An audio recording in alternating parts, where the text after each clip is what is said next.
비상계엄의 위헌성과 위법성을 자백한 거라는 해석이 나옵니다. 극우 성향 유튜버들의 단골 주장을 그대로 받아들인 겁니다. 지금부터 이 사건이 단순 계엄령이 아니라 왜 내란죄인지 그리고 그 경과가 어떠한지에 대해 설명드리겠습니다. 첫째는 선관위 침탈의 위법성과 죄목, 둘째는 김용현의 내란죄 시인 및 이상민의 실언, 셋째는 추경호 내란죄 고발 이유 및 경과, 넷째는 이재명 대표의 분노와 의지. 순서로 설명드리겠습니다. 여러분의 좋아요와 구독, 댓글은 저에게 큰 힘이 됩니다. 지난 3일 밤 계엄군이 중앙선거관리위원회 전산실에 진입한 시각이 당초 알려진 것보다 빠른 오후 10시 31분으로 확인되었습니다. 윤석열 대통령이 대통령실에서 비상계엄 선포를 생중계한 시간이 오후 10시 29분이라는 점을 고려하면 계엄 발표 직후 불과 2분 만에 계엄군이 선관위 전산실에 도달한 것입니다. 이처럼 신속한 진입은 사전 준비와 계획이 철저히 이루어졌음을 암시합니다. 전산실에 진입한 계엄군 10명 중 6명은 특정 물체를 찾는 듯한 행동을 보였으며 세 차례에 걸쳐 특정 서버를 촬영하는 모습이 CCTV에 포착되었습니다. 선관위의 핵심 데이터가 저장된 정보관리국에서 이루어진 이들의 행동은 단순한 보안 점검을 넘어선 의도가 있었던 것으로 보입니다. 6일 국회 행정안전위원회 소속 야당 위원들은 로텐더홀에서 기자회견을 열고 계엄군의 선관위 침탈 사건에 대해 강도 높은 비판을 제기했습니다. 위원들은 선관위 내부와 외부의 CCTV 영상을 분석한 결과 계엄군의 행동에는 비상식적인 요소가 다수 포함되어 있었다고 발표했습니다.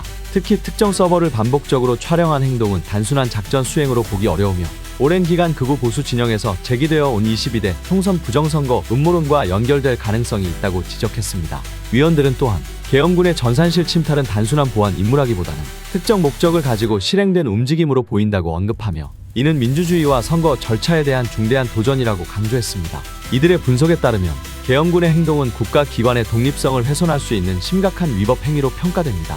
이 사건은 계엄령 선포와 맞물려 윤석열 정부의 의도를 둘러싼 의혹을 더욱 증폭시키고 있습니다. 민주주의와 헌법적 질서를 수호해야 할 국가 지도부가 오히려 이를 흔들고 있다는 비판이 제기되고 있으며 계엄령을 통해 선거 무결성에 대한 근거 없는 의심을 제기하려 한 것이 아니냐는 우려도 커지고 있습니다. 이에 따라 이번 사건은 단순한 계엄 발동의 범위를 넘어 헌법과 민주주의에 대한 심각한 도전으로 기록될 가능성이 높습니다. 특히 비상계엄 발동을 윤석열 대통령에게 건의한 김용현 전 국방부 장관은 계엄군의 선관위 진입 이유에 대해 선관위 부정선거 의혹 수사가 필요한지 판단하기 위해서였다고 언론에 밝혔습니다. 이는 일부 극우 유튜버들이 제기한 부정선거 음모론을 그대로 수용한 것으로 보이며 헌법과 법률에 위배된다는 비판을 피하기 어려운 상황입니다. 법률 전문가들은 이러한 행위가 헌법에 명백히 어긋난다고 지적합니다. 장영수 고려대 법학전문대학원 교수는 헌법이 계엄을 통해 선거 문제를 해결하라고 한 적은 없다며 이번 계엄령 발동은 권력 남용의 극단적 사례라고 비판했습니다. 정태호 경희대 법학전문대학원 교수는 국회 예산 제도가 없기 때문에 억지 명분을 만들기 위해 선관위를 장악하려 한 시도로 보인다고 분석하며 이번 사태를 헌정 질서에 대한 심각한 도전으로 규정했습니다. 또한 계엄군의 국회 진입 목적에 대해서도 김용현 전 장관은 계엄 해제 표결을 막기 위한 목적이었다며 국회의 기능을 중단시키려 했음을 인정했습니다. 이는 헌법기관인 선관위와 국회를 동시에 침탈하려는 시도였음을 자백한 셈이며 국헌문란 행위로 평가받고 있습니다. 형법 87조에 따르면 국가 권력을 배제하거나 국헌을 문란하게 할 목적으로 폭동을 일으킬 경우 내란죄로 처벌됩니다. 대법원 역시 전두환 신군부 세력의 내란 혐의를 유죄로 판결하며 국회의 권능을 무력화한 점을 근거로 제시한 바 있습니다. 이번 계엄령 발동과 그 실행은 이러한 내란죄의 정의에 부합할 가능성이 높아 보입니다. 또한 김용현은 구국의 충정이었다며 스스로 애국을 위한 계엄이었다고 주장했으나 실제로는 제주도를 통해 비자가 필요 없는 일본으로 도피할 계획을 가지고 있었던 것으로 드러나 충격을 안겼습니다. 실제로 정부는 그의 도주를 의심하여 출금 금지 조처를 하였으며 도주가 무산되자 그는 국회에 출석하여 구국의 충정으로 희생을 했다는 말을 하며 이중적인 행동을 보였습니다. 더불어 이상민 행정안전부 장관의 발언은 비판을 더욱 증폭시켰습니다. 그는 계엄군의 국회 봉쇄 실패에 대해 국회를 제대로 봉쇄했으면 이런 의결이 가능하지 않았을 것이라며 논란을 불러일으켰고 이후 발언을 취소했지만 이미 큰 반향을 일으켰습니다. 국무위원들의 증언이 속속 드러나며 이번 비상계엄의 위법성과 그 정치적 의도가 더욱 뚜렷해지고 있습니다. 윤석열 대통령과 그의 참모진이 주도한 이번 계엄령 사태는 헌정 질서를 심각하게 훼손했다는 비판을 받고 있으며 민주주의와 법치주의의 근본을 흔든 사건으로 기록될 전망입니다. 추경호 국민의힘 원내대표가 윤석열 대통령의 비상계엄 선포 직후 대통령과 전화통화를 했던 사실이 확인되면서 논란이 확산되고 있습니다. 더불어민주당은 추 원내대표가 비상계엄 상황에서 국민의힘 의원들을 국회가 아닌 당사로 집결시키고 계엄 해제 요구한 표결을 방해했다고 주장하며 경찰에 고발했습니다. 추 원내대표는 지난 3일 밤 윤 대통령이 비상계엄을 선포한 뒤 31분이 지난 오후 10시 59분 비상의원총회를 소집했습니다. 당시 국민의힘 의원들은 의총 장소를 놓고 혼란을 겪었으며 한동훈 대표는 의원들에게 국회로 모일 것을 지시했지만 대다수의 친윤석열계 의원들은 중앙당사로 이동했습니다. 이로 인해 여당 의원 108명 중 단 18명만이 계엄 해제 요구안 표결에 참여했습니다. 이 과정에서 추 원내대표는 윤 대통령과 통화한 것으로 드러났습니다.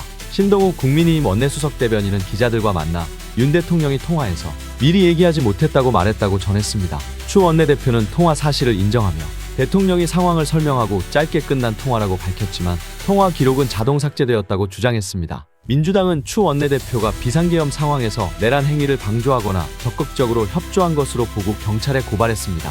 이재명 민주당 대표는 추 원내대표의 행동을 두고 헌법기관인 국회의원들의 투표를 막은 행위는 내란 범죄의 연장선이라며 강하게 비판했습니다. 민주당 법률위원회는 추 원내대표는 계엄 해제를 막기 위해 국민의힘 의원들을 국회 대신 당사로 집결시켰고 혼란을 부추겼다고 주장했습니다. 또한 시민단체 사법정의 바로 세우기 시민행동은 추 원내대표를 직권남용 권리행사방해죄 및 내란방조죄로 고위공직자 수사처에 고발했습니다. 형법 제87조는 내란죄를 정의하며 내란에 관여하거나 이를 방조한 자에게 중형을 처하도록 규정하고 있습니다. 추 원내대표 측은 민주당의 주장에 대해 시간대별 상황을 공개하며 반박했습니다. 원내대표실은 국회 봉쇄 상황을 파악한 후 당사로 의총 장소를 변경한 것이며 이후 국회 출입이 가능해지자 다시 국회로 이동하려 했으나 봉쇄로 인해 불가피하게 당사로 장소를 정했다고 설명했습니다. 또한 우원식 국회의장에게 의원들을 모을 시간을 요청했지만 국회 봉쇄로 의총이 원활히 진행되지 못했다고 강조했습니다. 추 원내대표와 윤 대통령 간의 통화가 내란 혐의로 번지면서 비상계엄 사태는 국민의힘 내부와 정치권 전반에 깊은 균열을 초래하고 있습니다. 계엄 해제 요구안 표결 방해 의혹과 관련된 논란이 계속되면서 추 원내대표와 국민의힘 지도부에 대한 법적 정치적 책임 추궁이 불가피할 것으로 보입니다. 또한 추경호 원내대표는 한동훈 및 친한계 인사도 끌어들여 계엄 저지 표결을 방해하려 했다는 정황이 드러나 화제입니다. 이는 계엄 저지 표결을 위한 정족수를 미달시키기 위한 조처였던 것으로 판단됩니다. 여권 관계자들은 윤 대통령이 추 원내대표와만 전화로 소통한 점은 본회의 계엄 해제 표결 방해를 위한 움직임이 아니었는지 의심스럽다고 밝혔습니다. 특히 한동훈 대표가 현역 의원의 휴대전화를 빌려 본회의장 집결이 당대표 지시라는 메시지를 전달했음에도 불구하고 추 원내대표가 이를 동조하지 않고 별다른 행동을 보이지 않은 점도 의혹을 키우고 있습니다. 추 원내대표는 우원식 국회의장에게 본회의 개회를 미뤄달라고 요청했지만 정작 자신과 일부 친윤 의원들은 표결에 참여하지 않았습니다. 이런 행보가 계엄 해제 방해 의도와 연결될 수 있다는 지적이 이어지고 있습니다. 이재명 더불어민주당 대표는 담화 내용을 두고 국민의 눈높이에 전혀 맞지 않는 실망스러운 발언이라며 국민의 배신감과 분노를 더욱 키우는 결과를 초래했다고 지적했습니다. 이 대표는 윤 대통령이 대한민국의 리스크이며 내란 사태의 주범이라며 대통령직에서 즉각 배제되어야 한다고 주장했습니다. 이어 대통령 퇴진과 탄핵을 위해 신속하고 강력하게 움직이겠다며 관련 대응에 최선을 다할 것을 강조했습니다. 또한 이 대표는 국민의힘을 겨냥해 반대 의사를 표명하겠지만 이는 그들이 얼마나 반국민적이고 반국가적인 태도를 보이는지 역사 속에서 명확히 증명될 것이라며 내란 숙의 범죄 행위에 동조한 공범으로 국민들에게 낱낱이 드러날 것이라고 경고했습니다. 그는 모두 잡아들일 것이라는 의지를 보이며 내란을 선동한 모두를 고발할 의지를 분명히 보였습니다. 이 대표의 발언은 윤 대통령의 담화에 실망한 국민 여론을 반영하며 탄핵 추진과 전국 혼란 수습 과정에서 민주당의 강경한 입장을 재확인한 것으로 해석됩니다. 여러분의 구독과 댓글, 좋아요는 저에게 큰 힘이 됩니다. 감사합니다.